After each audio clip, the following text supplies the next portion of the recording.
Damos comienzo a un nuevo programa, Servidores de Dios. Quien te habla es Manuel Cornejo. Estaré compartiendo la palabra de Dios y lo haré de una manera expositiva, versículo a versículo. Y en esta ocasión será en el Evangelio de Marcos, capítulo 7 y versículo 33, donde dice: Y tomándole aparte de la gente, metió los dedos en las orejas de él, y escupiendo tocó su lengua. Note cómo el Señor retiró al enfermo de entre la multitud. Era sin duda la forma más natural para esta ocasión, ya que el hombre había sido llevado en medio de un gran gentío y puesto en presencia de un desconocido para él. Sin duda, sus limitaciones físicas le producían inquietud. Es por eso que por esta razón el Señor lo toma y lo retira aparte de la gente y lo lleva a un lugar en donde estaban ambos completamente solos, como Marcos indica, es decir, en privado. Jesús lo llevó consigo al hombre alejándolo del gentío, y es de este modo que el Señor consigue que el hombre preste atención y se fije solamente en él. No cabe duda que el enfermo se dio cuenta que aquel desconocido para él iba a hacer algo que tenía que ver con su persona. Este procedimiento de separar al enfermo de la multitud va a repetirse luego con un ciego. Por ejemplo, en Marcos capítulo 8 y los versículos 22 y 23 dice: Vino luego a Betsaida y le trajeron a un ciego y le rogaron que le tocase. Entonces, tomando la mano del ciego, le sacó fuera de la aldea y escupiendo en sus ojos, le puso las manos encima y le preguntó si veía algo. La primera acción de Jesús fue introducir los dedos de sus manos en los oídos del sordo. No hay razón alguna para justificar esta actuación, pero probablemente el Señor está tratando de hacer comprender al sordo mudo lo que iba a hacer por él. El enfermo estaría comprendiendo que la acción que se iba a realizar tenía que ver con su sordera, y seguidamente dice que escupió y luego tocó la lengua del minusválido. Por otro lado, algunos comentaristas consideran que el Señor escupió en la lengua del enfermo y luego le tocó con sus dedos. Pero no hay base alguna para afirmar el proceso ocurrido. Y es muy probable que Jesús simplemente escupiera delante del hombre y que luego tocase con sus dedos la lengua para hacerle comprender que la acción tenía que ver con su situación de sordera y también de la limitación en el hablar. Estas prácticas podrían hacer pensar a la gente en alguna forma mágica para la sanidad. Sin embargo, según eruditos, los rabinos tenían terminantemente prohibido a los que hacían alguna curación mezclar palabras susurrantes e incluso textos de la Escritura mientras le practicaban, y sobre todo cuando usaban saliva para ello, ya que la saliva era considerada en la antigüedad como un remedio medicinal. Sin embargo, lo que Jesús hacía debe de considerarse como una parábola de acción para que el enfermo entendiera lo que iba a hacer con él. Continúa ahora con el versículo 34, donde dice: Y levantando los ojos al cielo, gimió y le dijo: Efata, es decir, sed abierto. La enseñanza por medio de acciones continuó, ya que dice que luego de tocar los oídos y la lengua del ciego, ahora levanta los ojos al cielo. Sin duda, esta acción del Señor sirvió al impedido para entender que lo que iba a ocurrir era divino, era procedente del cielo, como una acción todopoderosa de Dios. Con todo, Mirar al cielo era también el modo como el Señor oraba en muchas ocasiones, ya que en otros milagros de Jesús, la resurrección de Lázaro fue precedida de una oración con los ojos alzados al cielo. Juan, capítulo 11 y versículo 41 dice: Entonces quitaron la piedra de donde había sido puesto el muerto, y Jesús, alzando los ojos a lo alto, dijo: Padre, gracias te doy por haberme oído. Igualmente, con los milagros de la multiplicación de los panes, nos dice en Marcos capítulo 6, versículo 41, Entonces tomó los 5 panes y los 2 peces, y levantando los ojos al cielo, bendijo y partió los panes, y dio a sus discípulos para que los pusiesen delante, y repartió los 2 peces entre todos. También una segunda acción del Señor fue el gemido que salió de él. Ahora bien, no se sabe la causa, pero lo más probable es que la miseria de la situación humana, como era el caso del sordo mudo, llenó de compasión su alma, ya que Jesús sentía la situación de la gente como pesando sobre él mismo. Cuando vio la multitud en un lugar desierto, sintió compasión de ella, considerándolas como ovejas que no tienen pastor. Marcos, capítulo 6, versículo 34 dice: Y salió Jesús y vio una gran multitud, y tuvo compasión de ellos, porque eran como ovejas que no tenían pastor, y comenzó a enseñarles muchas cosas. De ahí que el problema de aquel necesitado era también problema del Señor, que se identificaba con la miseria humana, consecuencia visible del pecado.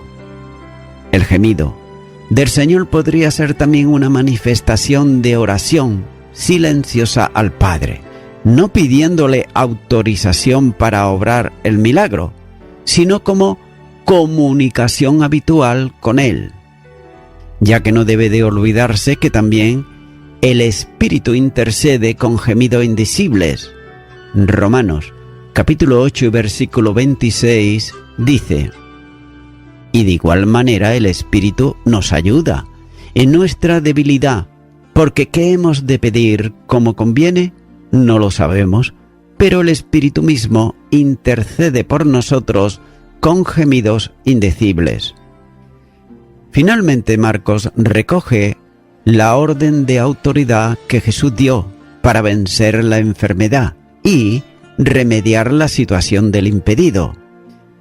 La expresión se traslada en arameo cuando dice éfata, a la que acompaña la traducción al griego como sea abierto, ya que el texto griego indica que Jesús dirigió esas palabras al sordomudo. Ahora bien, cabe hacerse una pregunta, y es la siguiente: ¿pudo acaso entender lo que decía? Note que esto no tiene importancia, ya que lo que se destaca son precisamente las palabras de autoridad de Jesús que se imponía sobre la enfermedad. Y de la misma manera que cuando resucitaba a un muerto, éste no podía oír lo que Jesús decía, pero no podía sin embargo resistir la muerte a la autoridad del Hijo de Dios. Así también aquí.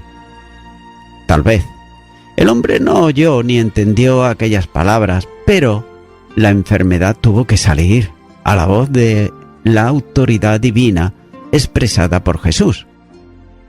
Continúa ahora con el versículo 35, donde dice: Al momento fueron abiertos sus oídos y se desató la ligadura de su lengua, y hablaba bien. La autoridad de Jesús se pone de manifiesto en que inmediatamente, es decir, enseguida, hizo efecto sobre la limitación que el hombre tenía, y sus oídos fueron abiertos, es decir, recuperaron las funciones propias para oír. El Señor había dicho: sé abierto, y los oídos recuperaron la audición. Note cómo el uso del auristo indica una acción definitivamente concluida. De igual modo, la expresión de la habla antes muy limitada, se recuperó plenamente. La ligadura que impedía esa función fue resuelta para que pudiese hablar bien. También es interesante la precisión del escritor cuando dice que no solo podía hablar, sino que lo hacía bien, es decir, correctamente. Note cómo el milagro es un milagro sorprendente, no solo en el hecho de recuperar el sentido del oído, sino en que hablaba bien, cosa imposible para quien no podía oír, ya que antes hablaba con mucha dificultad, pero luego lo hacía como si nunca hubiese tenido limitación alguna. Un sordo que recupera el oído tarda siempre en adquirir el habla y también la pronunciación correcta. Pero sin embargo, la recuperación fue una recuperación milagrosa, por ser completa en el momento en que se produjo. Continúo ahora con el versículo 36, donde dice: y les mandó que no lo dijesen a nadie, pero cuanto más les mandaba, tanto más y más lo divulgaban. El Señor mandó a la gente que no divulgaran el milagro. Es la recomendación o el mandato que habitualmente seguía a una acción sobrenatural de Cristo. Ya se han considerado ante las razones que pudieran motivar la instrucción de guardar silencio que el Señor demandaba. Sin embargo, que un milagro como aquel pudiera mantenerse en secreto era algo imposible. Y note que la frase es muy enfática, construida en el imperfecto del verbo proclamar, es decir, divulgar, que implica una acción continuada como un doble comparativo adverbial enfático, al que acompaña intensamente o plenamente. La acción sobrenatural no podía dejar de ser comentada. Note que el propio hombre que había sido sanado era una referencia continua al poder de Jesús. Como comenta Génesis cuando dice: la intensidad y frecuencia de la desobediencia llevaba el mismo ritmo de la intensidad y frecuencia del encargo. Ambos iban de la mano. Y hasta aquí el comentario de Génesis. No cabe duda que aparentemente se trataba de una desobediencia al mandato de Jesús, pero sin embargo era algo imposible que no ocurriese ante un prodigio de esa dimensión. Con todo, el contraste es muy marcado. Cuanto más ordenaba Jesús a las gentes que guardasen silencio, tanto más lo divulgaban. De otro modo, Jesús continuaba prohibiéndolo, pero ellos continuaban proclamándolo. Continúo ahora con el versículo 37, el último ya de este capítulo 7, donde dice: y en gran manera se maravillaban, diciendo: bien lo ha hecho todo, hace a los sordos oír y a los mudos hablar. Marcos de un modo enfático apunta al asombro que los milagros de Jesús, y más concretamente el del sordo mudo, producían en la gente. Y para ello note que aquí está usando el adverbio compuesto cuando dice más allá de lo normal, sobremanera, sumamente, unido también al verbo quedar asombrado, es decir, quedar atónito, quedar maravillado. Y note también que en ningún otro lugar del Nuevo Testamento se expresa un asombro tan grande. La gente estaba poseída por un asombro que no cesaba. Ellos dan testimonio de la razón de ese asombro sobremanera grande, cuando dicen que Jesús lo hacía todo bien. Especialmente, la referencia a lo que hacía estaba relacionada con los milagros que obraba. La expresión de la gente tiene el eco de la profecía de Isaías, ya que el Mesías, que haría hablar a mudos y oír a sordos, lo había cumplido delante de la gente. Por tanto, todos lo podían ver, lo que había hecho, y lo había hecho bien. No solo era el milagro que acababa de producirse delante de ellos, sino todos los milagros llevados a cabo durante el tiempo de su ministerio. Habían cumplido más allá de toda esperanza, superándola. La restauración de los enfermos fue absoluta. Por tanto, todo aquello causaba admiración entre la multitud, ya que muchos enfermos fueron llevados a Jesús y todos ellos recibieron sanidad. Sin embargo, ese asombro de todos los que veían aquellos prodigios glorificaban a Dios. Y muchos de ellos eran gentiles, pero también estos alababan al Dios de Israel. Note lo que dice Mateo, capítulo 15, versículo 31. De manera que la multitud se maravillaba, viendo a los mudos hablar, los mancos sanados, a los cojos andar y a los ciegos ver, y glorificaban al Dios de Israel. Aunque el Señor había sido enviado a las ovejas perdidas de la casa de Israel, también tenía compasión de los gentiles, como se ponía de manifiesto en los milagros que hizo fuera de las fronteras de Israel. No se sabe cuál era el conocimiento que los del territorio próximo tenían del Dios de Israel, pero al final de la vida de Jesús tenían mucho más conocimiento que antes, porque habían visto el poder divino manifestado en el Señor y por Él. Dios era más conocido porque Jesús lo había revelado. Juan, capítulo 1 y versículo 18 dice: A Dios nadie le vio jamás, el unigénito Hijo que está en el seno del Padre, Él le ha dado a conocer. El Maestro había dicho a los oyentes del Sermón del Monte, en Mateo capítulo 5 y versículo 16, que los hombres vean vuestras buenas obras y glorifiquen a vuestro Padre que está en los cielos. La gloria de Dios y la vida de testimonio de los creyentes está plenamente unida.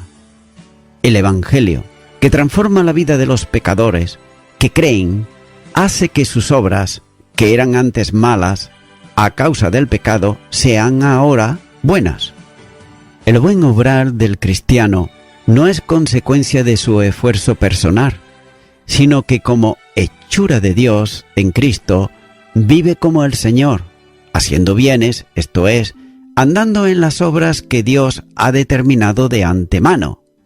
Efesios, capítulo 2 y versículo 10 dice: Porque somos hechura suya, creados en Cristo Jesús, para buenas obras, las cuales Dios preparó de antemano para que anduviésemos en ellas. El objetivo de la vida cristiana para el tiempo actual es andar, y andar para hacer buenas obras. Y estas buenas obras han sido preparadas por Dios de antemano. Solo se puede llegar a ellas cuando se deja que el Espíritu Santo de Dios obre en libertad, reproduciendo a Jesús en cada cristiano y en cada cristiana. No cabe duda que el cristiano no se salva por obras, pero se salva para obras. Santiago capítulo 2 y versículo 26 dice: Porque como el cuerpo sin espíritu está muerto, así también la fe sin obras está muerta. El mundo necesita ver la transformación de los creyentes y viéndola, glorificarán a Dios. Y voy concluyendo. Como acaba de decirnos la palabra de Dios, dice que las gentes expresaron admiración cuando veían los milagros de Jesús, y cuando escuchaban sus palabras, también igualmente, decían: bien lo ha hecho todo. Pero sin duda, ellos no comprendieron debidamente el verdadero significado de sus palabras, ya que ellos en particular se expresaron con referencia a los milagros de Jesús, al ser testigos de la curación del sordomudo. Pero la excelencia de la obra de Jesucristo abarca muchísimo más. La palabra de Dios nos enseña, por ejemplo, en Génesis capítulo 1 y versículo 31, que Dios, cuando creó el mundo y todas las cosas, vio que todo lo que hizo era bueno. Amigo y amiga oyente, el hombre y la mujer, cuando pecaron en contra de Dios en el huerto de Edén, Dios no lo abandonó a su suerte, y es por eso que nos enseña también la palabra de Dios en Juan capítulo 3, versículo 16, dice que porque de tal manera amó Dios al mundo que ha dado a su Hijo unigénito, para que todo aquel que en él cree no se pierda, mas tenga vida eterna. También la palabra de Dios nos enseña que la paga del pecado es muerte, es decir, la desobediencia a Dios. El hombre y la mujer en el día de hoy tienen la oportunidad de arrepentirse aquí en la tierra, no cuando esté delante de Dios, sino aquí, ahora, ya, en la tierra, de arrepentirse delante de Dios. Es por eso que cuando el hombre y la mujer recibe a Cristo en su corazón, recibe de Dios todo lo bueno, es decir, la salvación y la vida eterna, y además no vendrá a juicio, sino a salvación, si realmente cree en su palabra y cree de corazón en el Salvador y su obra redentora. Por tanto, mi amigo, mi amiga, yo te animo ahora a que tú puedas recibir a Jesucristo en tu corazón. Para ello, yo te animo que tú ores y repitas conmigo esta oración de fe. Señor Jesús, creo en la obra de redención que tú llevates a cabo en la cruz del Calvario, y la llevates a favor del pecador arrepentido. Yo soy esa persona ahora en este momento. Vengo a ti en arrepentimiento, pidiéndote perdón por todos mis pecados y por todos mis delitos. Te recibo ahora a ti, Jesucristo, como mi único Salvador, y a ti entrego todo mi ser, cuerpo, alma y espíritu. En tu nombre, amén. Amigo y amiga oyente, si tú has hecho esta oración de corazón, te recomiendo que comiences a orar a Dios, en primer lugar, en el nombre del Señor Jesucristo. Orar a Dios no es rezar, sino que es hablar con una persona. También te recomiendo que leas la palabra de Dios y lo hagas a diario. Comienza, por ejemplo, con el Nuevo Testamento. Y también, por último, te recomiendo que para que puedas crecer espiritualmente, te congregues en una iglesia cristiano-evangélica, donde se predique, se enseñe y se practique la sana doctrina y la palabra de Dios. Congrégate ahí y con el tiempo podrás crecer espiritualmente y también servir al Señor Jesucristo. Que Dios te bendiga. Y a toda la audiencia, nuevamente ya me estoy despidiendo de todos ustedes y será hasta el próximo programa. Que Dios os bendiga a todos.